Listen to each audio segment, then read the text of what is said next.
يا أيها الذين آمنوا لا تتخذوا اليهود والنصارى أولياء بعضهم أولياء بعض ومن يتولهم منكم فإنه منهم إن الله لا يهدي القوم الظالمين صدق الله العظيم۔ محترم بزرگ و عزیز دوستوں، اس آیت میں اللہ تعالیٰ ایمان والوں سے خطاب کر کے فرماتے ہیں، یا ایھا الذین آمنوا، اے ایمان والو،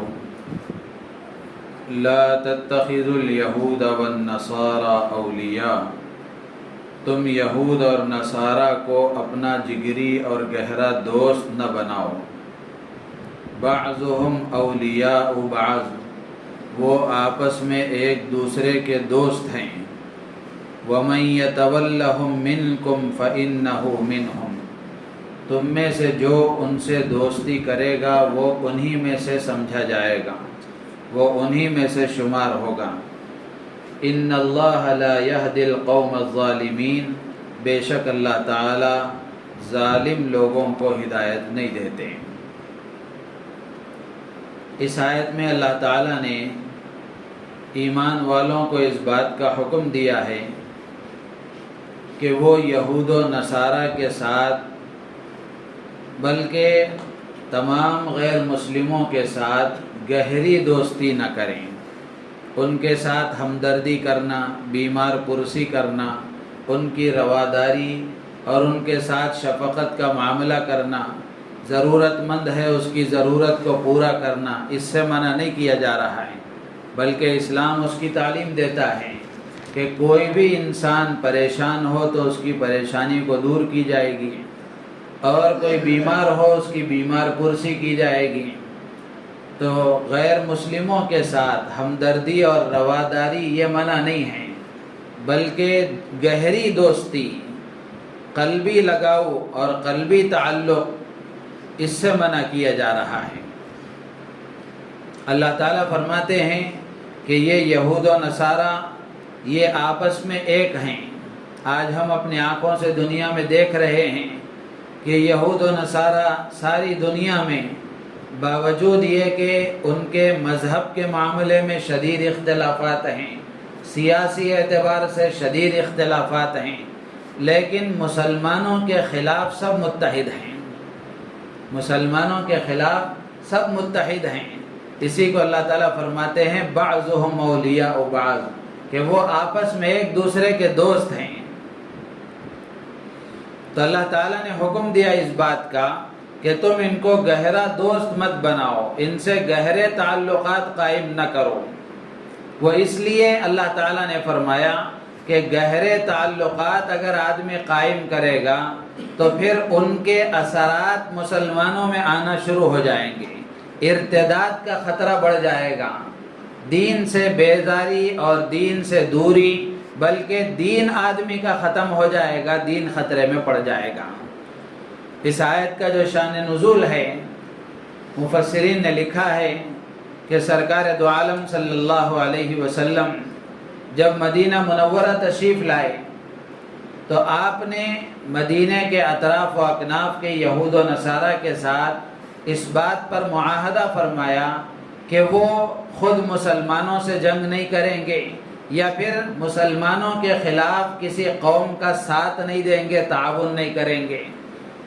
اسی طریقے سے مسلمان بھی ان کے ساتھ جنگ نہیں کریں گے یا ان کے خلاف کسی قوم کا تعاون نہیں کریں گے، ساتھ نہیں دیں گے، بلکہ دونوں مل کر مخالف کا مقابلہ کریں گے۔ یہ معاہدہ طے ہوا تھا، لیکن زیادہ دن تک دونوں طرف سے یہ معاہدہ باقی نہیں رہا، اس لیے کہ یہود اور نصارہ ان کے اندر اسلام دشمنی اور سازشی فطرت پائے جانے کی وجہ سے ان لوگوں نے مشرکین مکہ کے ساتھ ساز باز کر لیا، ان کے ساتھ انہوں نے سازش کی، اور سازش کر کے مشرکین مکہ کو قلعے میں پناہ دینے کے لیے خط لکھ دیا۔ اللہ کے نبی علیہ السلام کو اس کی اطلاع ہو گئی۔ اللہ کے نبی علیہ السلام نے فوراً ایک لشکر روانہ فرمایا ان کے خلاف، اور اس معاہدے کو توڑنے کی وجہ سے ان کے خلاف جنگ کے لیے ایک لشکر روانہ فرمایا۔ تو یہاں یہ بات عرض کرنا ہے کہ یہ جو بنو قریظہ کے یہودی تھے، یہ بنو قریظہ کے یہودی ایک طرف تو مشرکین مکہ کے ساتھ سازشیں کر رہے تھے، اور دوسری طرف مسلمانوں میں بھی گھسے ہوئے تھے، اور مسلمانوں کے ساتھ بھی دوستانہ تعلقات کے معاہدے کیے ہوئے تھے، جس کی وجہ سے مسلمانوں کی جاسوسی کر کے وہ سازشیں مشرکین مکہ تک پہنچایا کرتے تھے۔ تو اللہ تعالیٰ نے اسی لیے فرمایا کہ تم یہود و نصارہ کو اپنا دوست مت بناؤ۔ تو یہود و نصارہ کے ساتھ اور اسی طرح دوسرے تمام غیر مسلموں کے ساتھ تعلقات کی الگ الگ قسمیں ہیں۔ جیسے مثال کے طور پر سماجی تعلقات ہیں، معاشی تعلقات ہیں، سیاسی تعلقات ہیں، یہ سب کی گنجائش ہے، لیکن مذہبی تعلقات کی گنجائش نہیں ہے۔ سماجی تعلقات کا مطلب یہ ہے کہ وہ آپ کے پڑوس میں رہتا ہے تو آپ اس کے ساتھ پڑوسی ہونے کا حق ادا کریں، آپ سے ملتا جلتا ہے۔ اسی طرح معاشی تعلقات ہیں، بزنس میں اس کا ساتھ ہے، بزنس میں اس کے ساتھ لین دین ہے، معاملہ ہے، تو آپ معاملہ کر سکتے ہیں۔ اسی طرح سیاسی معاملات ہیں، سیاسی معاملات میں اس کا ساتھ ہے تو اس میں بھی تعلقات کو روا رکھا جا سکتا ہے، لیکن مذہب کا جہاں معاملہ آئے گا وہاں خلط ملط نہیں کیا جائے گا۔ ان کا مذہب ان کو مبارک ہے، ہمارا مذہب ہمیں مبارک ہے، ہم ان کے مذہب سے چھیڑ چھاڑ نہیں کریں گے، اسی طرح ان کو بھی ہمارے مذہب سے چھیڑ چھاڑ نہیں کرنا چاہیے۔ تو اللہ تعالیٰ نے اسی کو فرمایا کہ اگر تم گہرے دوست بناؤ گے، ان سے محبت پیدا ہو جائے گی اور ان کے ساتھ بہت زیادہ صحبت تمہاری ہو جائے گی، تو محبت اور صحبت یہ دو چیزیں ایسی ہیں اس کا اثر ضرور پڑتا ہے، اس کا اثر ضرور پڑتا ہے۔ محبت کا یہ اثر ہے کہ محبوب کی ہر چیز محبت کرنے والے کی نگاہ میں محبوب بن جاتی ہے، اس کی ادائیں محبوب بن جاتی ہیں، اس کے ہر چیز اچھی لگتی ہے۔ تو اس لیے اللہ تعالیٰ نے فرمایا کہ یہ کفر اور شرک کے جو جراثیم ہیں ان کے ساتھ زیادہ اٹھنے بیٹھنے کی وجہ سے، گہرے تعلقات کی وجہ سے کہیں ایسا نہ ہو کہ یہ جراثیم تمہارے اندر منتقل ہو جائیں۔ تو اس لیے اپنے آپ کو اس سے دور رکھا کرو۔ انسان ہونے کے ناطے، انسانیت کے اعتبار سے جو کچھ خیر خواہی ہو سکتی ہے، اسلام اس سے بالکل منع نہیں کرتا۔ ان کے ساتھ رواداری کی جا سکتی ہے، خیر خواہی اور ہمدردی کی جا سکتی ہے، لیکن گہرے تعلقات قائم نہیں کیے جا سکتے۔ گہرے تعلقات سے منع کیا گیا ہے، اس لیے کہ اس کی وجہ سے آدمی کا دین خطرے میں پڑ جاتا ہے، دین خطرے میں پڑ جاتا ہے، ارتداد کا شکار ہو جاتا ہے آدمی، اور جب ارتداد کا شکار ہو جاتا ہے تو دین ہاتھ سے چلا جاتا ہے۔ اب ہم دیکھ رہے ہیں بہت ساری ہماری مسلمان بچیاں غیروں کے حوالے ہو گئیں۔ کیوں ہو گئیں؟ اسی تعلق کی بنیاد پر محبت ہو گئی، بہت زیادہ گہرا تعلق ہو گیا، جس کے نتیجے میں دین خطرے میں پڑ گیا۔ تو اسی لیے اللہ تعالیٰ نے فرمایا یہ اس وقت کی بہت اہم بات ہے جو آپ کے سامنے عرض کی جا رہی ہے۔ ہر مسلمان کو اس کی فکر کرنی چاہیے، ہر مسلمان کو اس کی کوشش کرنی چاہیے، لیکن بات سمجھنے کی کوشش کریں۔ اس میں اگر ذرا برابر بھی خلط ملط کر لیں گے تو معاملہ کہیں سے کہیں پہنچ جائے گا۔ دوسرے جو تعلقات ہیں وہ سارے تعلقات قائم کیے جا سکتے ہیں، لین دین کا تعلق ہے، سماجی تعلق ہے، پڑوسی ہونے کا تعلق ہے، یا پھر کاروبار اور بزنس کا تعلق ہے، سیاسی جو تعلق ہے، یہ سارے تعلقات قائم کیے جا سکتے ہیں۔ بیمار ہے تو اس کی بیمار پرسی کی جائے گی، ان کے گھر میں کسی کا انتقال ہو گیا تعزیت کی جائے گی، محتاج ہے پریشان ہے اس کی مدد کی جائے گی۔ یہ انسان ہونے کے ناطے سارے کام کیے جائیں گے، لیکن اتنا گہرا رشتہ اور گہرا تعلق نہیں بنایا جائے گا کہ آدمی کا اپنا دین خطرے میں پڑ جائے، اپنا دین خطرے میں پڑ جائے۔ اس لیے کہ جب گہرے تعلقات ہو جاتے ہیں، محبت ہو جاتی ہے، تو پھر ہم خود سن رہے ہیں، دیکھ رہے ہیں کہ ہماری بچیاں کتنی ایسی چلی گئیں اور کتنے نوجوان بچے غیر مسلم لڑکیوں کے حوالے ہو گئے۔ تو اس لیے اللہ تعالیٰ فرماتے ہیں کہ تم ان کو گہرے دوست مت بناؤ۔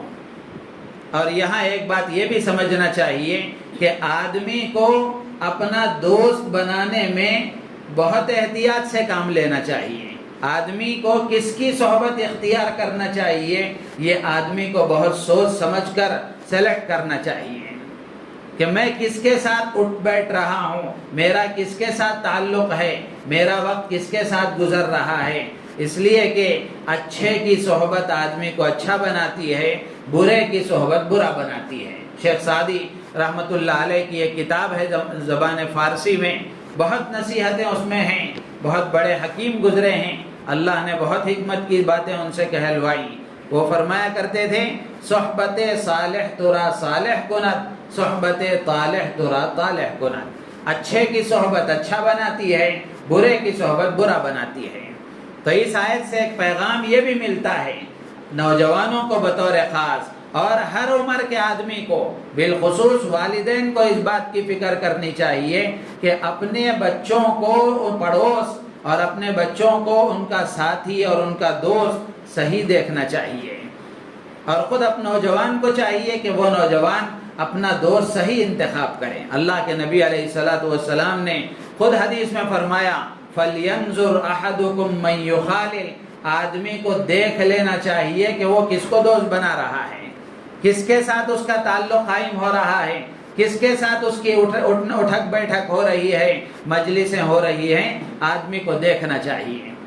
اور اللہ کے نبی علیہ الصلوۃ والسلام نے فرمایا کہ دوست کس کو بنانا چاہیے. اللہ کے نبی نے وہ بھی ارشاد فرمایا. اللہ کے نبی بتاتے ہیں کہ دوست ایسے آدمی کو بنایا جائے جس کو دیکھ کر اللہ یاد آئے, جس کو دیکھ کر اللہ یاد آئے, جس سے بات کر کے آدمی کے علم میں اضافہ ہو. ایسے آدمی کو دوست بنانا چاہیے. اور ایسے آدمی کو دوست بنانا چاہیے جو خیر کے کاموں میں مددگار بنے, خیر کے کاموں کی ترغیب دینے والا ہو, خیر کے کاموں میں تعاون کرنے والا ہو. اور ایسے آدمی کو دوست بنانا چاہیے جو برائیوں سے روکنے والا ہو, غلط کاموں سے روکنے والا ہو.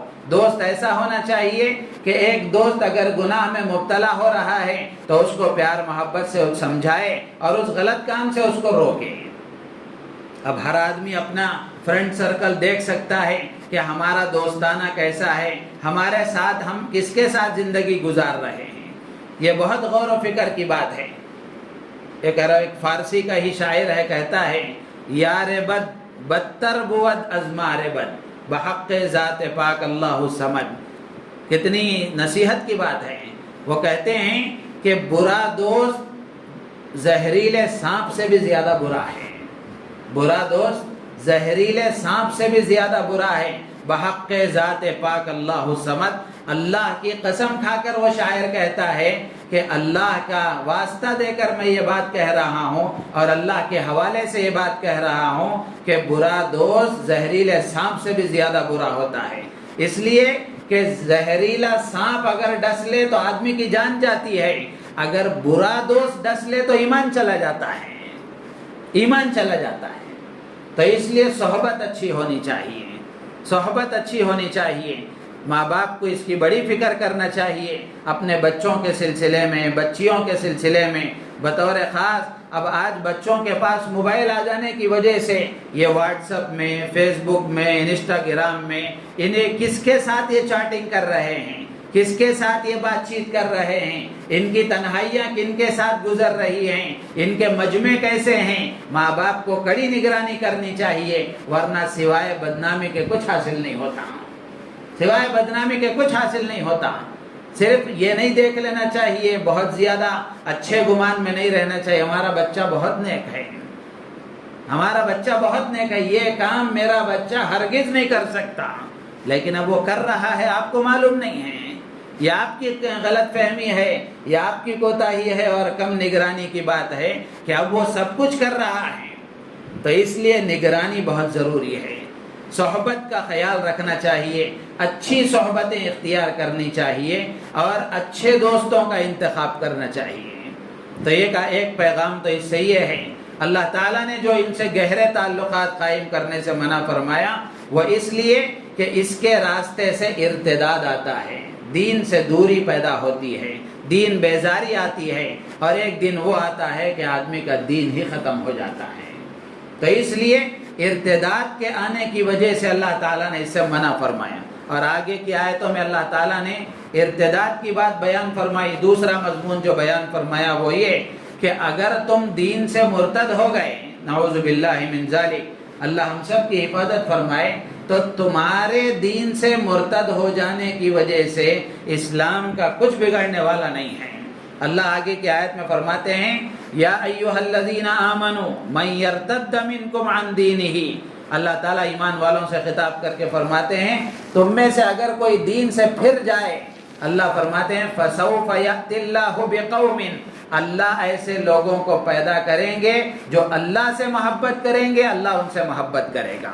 ایک اور آیت میں سورہ محمد میں 26ویں پارے میں اللہ تعالیٰ ارشاد فرماتے ہیں وَإِن تَتَوَلَّوْا يَسْتَبْدِلْ قَوْمًا غَيْرَكُمْ ثُمَّ لَا يَكُونُوا أَمْثَالَكُمْ، اگر تم ہمارے احکامات سے روگردانی کرو گے، ہماری بات نہیں مانو گے، دین تمہیں پسند نہیں ہے، دین کے احکام تمہیں پسند نہیں ہیں، دین کی تعلیمات پر تم عمل کرنا نہیں چاہتے، تو تم جیسا چاہو کر لو، تمہارے روگردانی کرنے اور نہ ماننے کی وجہ سے ہمارا کوئی بگڑنے والا نہیں ہے۔ اللہ فرماتے ہیں تم اگر نہیں مانو گے تو ہم تمہاری جگہ میں ایسے لوگوں کو لائیں گے جو تم جیسے نہیں ہوں گے، تم جیسے نہیں ہوں گے۔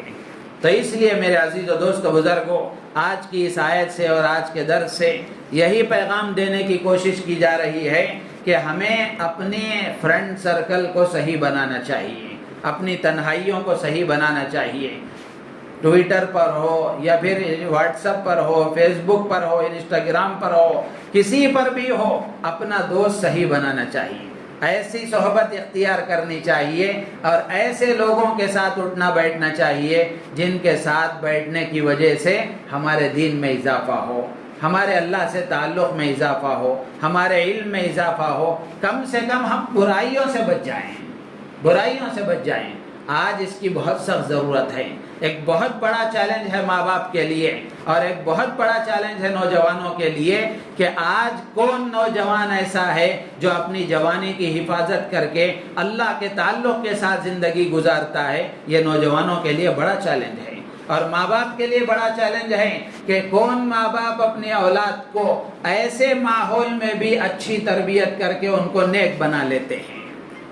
تو اس لیے میرے عزیز و دوست و بزرگوں، ہماری سب کی ذمہ داری ہے کہ ہم اپنی بھی فکر کریں، اپنی اولاد کی بھی فکر کریں، بہت زیادہ خوش فہمی اور اچھے گمان میں نہ رہیں۔ اسی لیے پرانے لوگ کہا کرتے تھے بچوں کو سونے کا نوالا کھلاؤ لیکن دشمن کی نظر سے دیکھو، دشمن کی نظر سے دیکھو، یعنی نگرانی کرو۔ نگرانی اتنی کڑی ہونی چاہیے، کھلاؤ پلاؤ، سب چیزیں ان کو اڑاؤ پہناؤ، سب کچھ اچھے سے اچھا کرو، لیکن نگرانی بڑی کڑی ہونی چاہیے، نگرانی مضبوط ہونی چاہیے۔ اگر نگرانی میں ڈھیل آ گئی تو پھر یہی اولاد ہمارے لیے دنیا میں بدنامی کا سبب بنے گی اور آخرت میں عذاب کا سبب بنے گی۔